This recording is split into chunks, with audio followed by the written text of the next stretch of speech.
Hi guys, good morning. আমি বিকাশ সিং আবার এসেছি নতুন একটি ভিডিও নিয়ে। তো এখন আমি আমার স্টুডেন্টকে ব্যাক প্র্যাকটিস করাচ্ছি। এটি মারুতি সুজুকির ব্যালিনো। তো আমার স্টুডেন্টেরই গাড়ি এটা। তো আমি এখানে একটা মাপ করে দিয়েছি মাঠের মধ্যে, এটার ভেতরে গাড়ি পার্ক করছে। তো এরকমভাবে আমি ড্রাইভিং শেখাই, একা হাতে ছেড়ে দিই। গাড়িতে কেউ নেই, আমার স্টুডেন্ট একাই আছে। দেখি কি করে সেটা।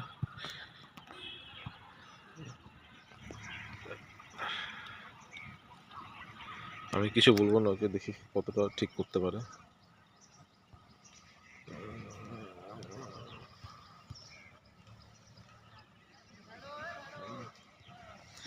ফেল এটা, হ্যাঁ গাড়ি বেঁকে আছে।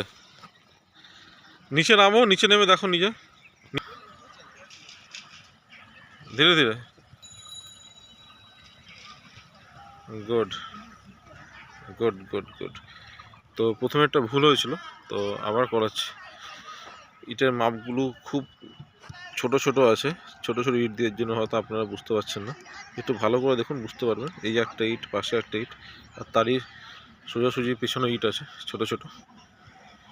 তো এখন গাড়ি ব্যাক করে ঠিক এখানেই পার্কিং হবে। দেখছি এবারে কতটা ঠিক করছে। তো যতক্ষণ ওর ঠিক না হবে ততক্ষণ আমি প্র্যাকটিস করাবো। আস্তে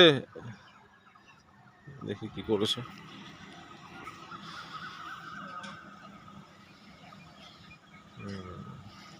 গুড গুড গুড গুড।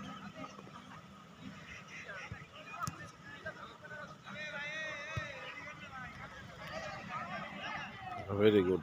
হ্যাঁ, এটা ঠিক আছে, এটা ঠিক আছে।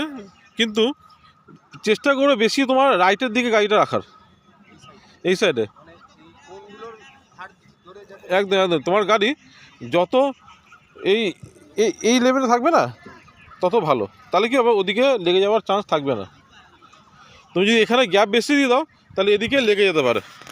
ঠিক আছে, এদিকে অনেকটা মানে কাছে চলে এসছো তুমি, বুঝতে পেরেছো তো? চলো, আর বেরোবার সময় যেন না লাগে ইটে। Very good.